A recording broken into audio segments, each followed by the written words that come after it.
ولقد أرسلنا نوحا وإبراهيم وجعلنا في ذريتهما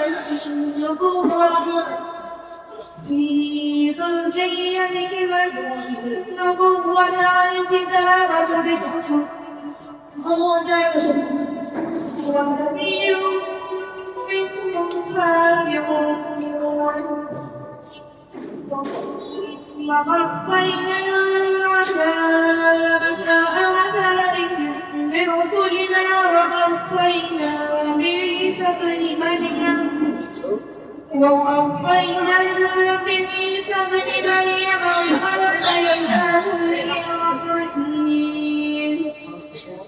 وجعلنا في قلوب الذين اتبعوه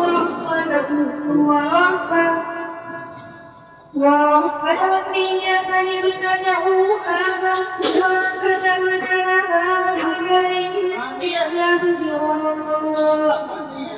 وجه الله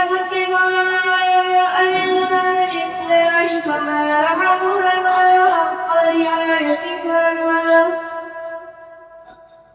فآتينا الذين آمنوا منهم أجرهم وكثير منهم فاسقون يا أيها الذين آمنوا اتقوا الله وآمنوا برسوله يؤتكم كفلين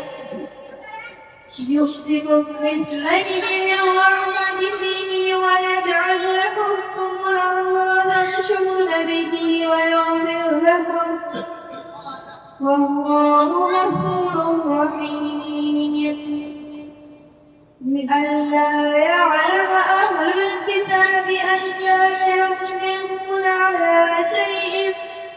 من فضل الله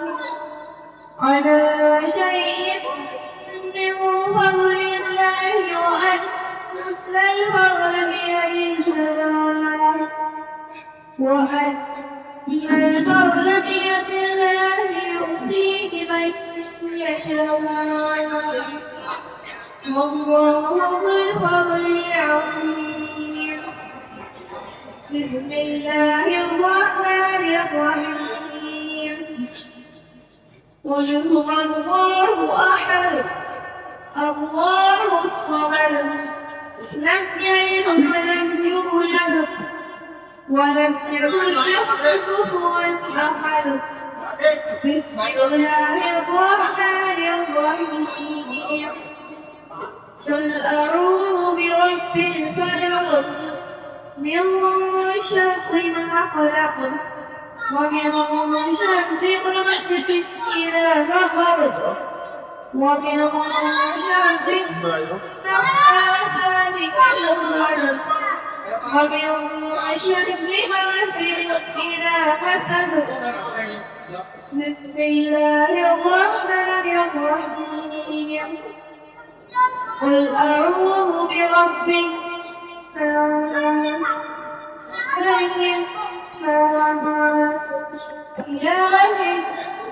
الناس من شر الوسواس الخناس